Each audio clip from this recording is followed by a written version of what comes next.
झारखंड में नई हेमंत कैबिनेट का स्वरूप तय हो गया है। विश्वस्त सूत्रों से मिली जानकारी के मुताबिक इंडिया गठबंधन के सभी घटक दलों में मंत्रियों का नाम तय कर लिया गया है। 5 दिसंबर को राजभवन में मंत्रियों को पद एवं गोपनीयता की शपथ दिलाई जाएगी।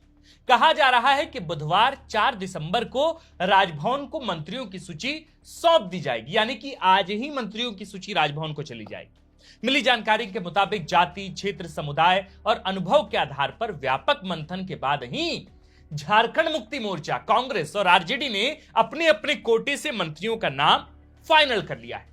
भाकपा माले ने पहले ही स्पष्ट कर दिया है कि वह सरकार में शामिल नहीं होगी, बल्कि बाहर से ही इंडिया गठबंधन की सरकार को समर्थन देगी। गौरतलब है कि 28 नवंबर को हेमंत सोरेन ने मोहराबादी मैदान में आयोजित भव्य समारोह में अकेले ही सीएम पद की शपथ ली थी। अब कैबिनेट विस्तार का इंतजार है।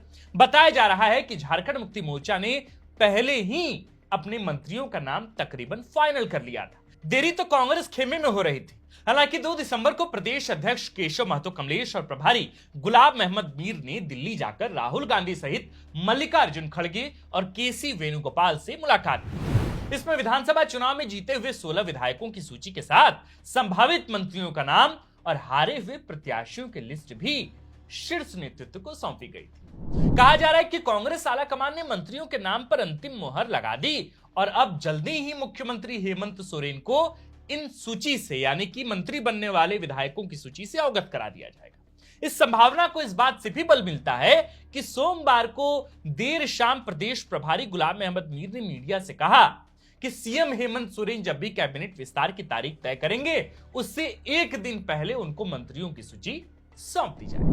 गौरतलब है कि हालिया संपन्न विधानसभा चुनाव में राज्य की 81 में से 56 विधानसभा सीटों पर इंडिया गठबंधन ने अप्रत्याशित जीत हासिल कर स्पष्ट जनादेश प्राप्त किया है। झारखंड मुक्ति मोर्चा के 34, कांग्रेस के 16, आरजेडी के 4 और भाकपा माले के 2 विधायक इस चुनाव में चुने गए। गठबंधन ने ऐसे में 5 विधायकों पर 1 मंत्री के हिसाब से झारखंड मुक्ति मोर्चा के 6, कांग्रेस के 4 और आरजेडी के 1 मंत्री का फॉर्मूला तैयार किया है। मंत्रिमंडल में कुछ पुराने चेहरे को भी रिपीट किया जा सकता है। मसलन झारखंड मुक्ति मोर्चा से, यानी कि जेएमएम में दीपक बिरुवा, हफीजुल हसन अंसारी और रामदास सोरेन, जिन्हें चुनाव से ठीक पहले मंत्री बनाया गया था चंपाई सोरेन प्रकरण के बाद, इनका नाम चल रहा है। वहीं कांग्रेस में रामेश्वर उरांव और दीपिका पांडे सिंह रिपीट की जा सकती है। इस बात की संभावना अधिकतर। इनमें दीपिका पांडे सिंह को तो महज 3 माह का ही कार्यकाल पिछले हेमंत कार्यकाल में मिल सका था। अब संभावना है कि उनको हो सकता है कि पार्टी अपने स्तर पर रिपीट करे। विभिन्न विश्वसनीय मीडिया रिपोर्ट्स के मुताबिक झामुमो कोटे से मंत्री पद के लिए दीपक बिरुवा, लुइस मरांडी, मथुरा प्रसाद महतो, हफीजुल हसन अंसारी और रामदास सोरेन का नाम आगे चल रहा है। इसमें सुदीप कुमार सोनू की भी चर्चा खूब हो रही है। भवनाथपुर से जीते अनंत प्रताप देव भी रेस में है, क्योंकि गढ़वा में मिथिलेश ठाकुर की हार की वजह से फॉरवर्ड कोटे से कोई और विकल्प नहीं है। लुइस मरांडी के जरिए हेमंत सोरेन एक साथ कई समीकरण साधेंगे संथाल में। लुइस मरांडी के जरिए मंत्रिमंडल में महिला प्रतिनिधित्व होगा। लुइस मरांडी संताल आदिवासी समुदाय से आती हैं और जामा से चुनाव जीती हैं जेएमएम की टिकट पर। उनके जरिए आदिवासियों को भी साधा जा सकता है और साथ ही लुइस मरांडी क्रिश्चियन कम्युनिटी से भी आती हैं, तो इसके जरिए राज्य के ईसाई समुदाय को भी खुश किया जा सकता है। डुमरी में बेबी देवी की हार के बाद कुड़मी महतो समुदाय से मथुरा प्रसाद महतो या फिर सबिता महतो की संभावना सबसे ज्यादा दिख रही है। रामदास सोरेन और दीपक बिरुवा के जरिए कुल्हान सधेगा। कांग्रेस कोटे में अल्पसंख्यक समुदाय से इरफान अंसारी का पलड़ा अभी भी भारी। वहीं पाकुड़ से चुनाव जीती पूर्व मंत्री आलमगीर आलम की पत्नी निशात आलम भी रेस में बनी हुई। नए चेहरे में ममता देवी, रामचंद्र सिंह और बेरमो से लगातार दूसरी बार चुनाव जीते कुमार जयमंगल उर्फ अनूप सिंह का नाम आगे चल रहा है। कोलेबिरा सीट पर जीते नमन विक्सन कोंगाड़ी का भी नाम मंत्री पद की रेस में आगे चल रहा है।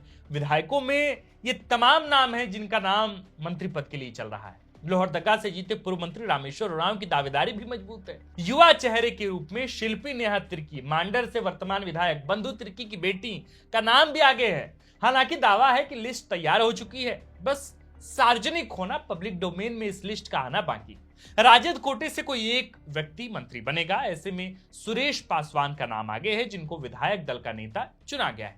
हालांकि पार्टी गोड्डा सीट से जीते संजय प्रसाद यादव और हुसैनाबाद से विधायक चुने गए पार्टी के प्रधान महासचिव संजय प्रसाद यादव के नाम पर भी विचार कर सकती है। कुल मिलाकर सभी दलों ने जाति, संप्रदाय, क्षेत्र और अनुभव को तरजीह दी है।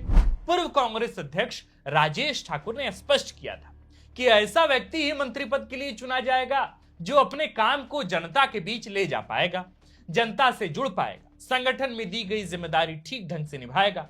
दरअसल पिछले कार्यकाल में कांग्रेस कोटे के मंत्रियों पर आरोप लगे, और बड़े आरोप लगे, संगीन आरोप लगे कि वे आम जन तो छोड़िए, पार्टी संगठन से भी दूर हो गए हैं साहब, अपने विधायकों की बात नहीं सुनते हैं।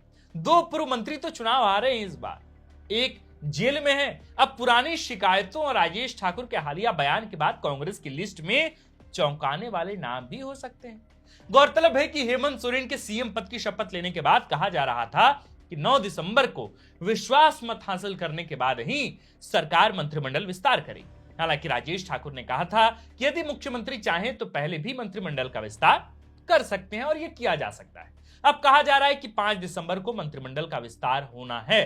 अब चूंकि डेट भी आ गई, समय भी आ गया, तारीख भी आ गई, तो अब निश्चिंत रहिए, जो खबरें लगातार चल रही थी कि ये बनाए जा सकते हैं, ये विधायक दावेदार हैं, तो अब इस पर अंकुश लगेगा और स्थितियां स्पष्ट हो जाएंगी कि कौन विधायक कांग्रेस कोटे से, झारखंड मुक्ति मोर्चा से और राजद कोटे से मंत्री बनने जा रहा है। हालांकि पिछले जब से हेमंत सोरेन ने शपथ ली है तब से लगातार इस तरह का अनुमान, इस तरह का प्रेडिक्शन है कि इनको बनाकर इस कम्युनिटी को साधा जा सकता है, लुइस मरांडी को बनाकर आदिवासी और क्रिश्चियन को साधा जा सकता है, दीपिका पांडे सिंह को मंत्री बनाकर फॉरवर्ड वोट के साथ साथ ओबीसी को भी कैटर किया जा सकता है। तो इस तरह के तमाम प्रेडिक्शन, तमाम कैलकुलेशन झारखंड की सियासत में है।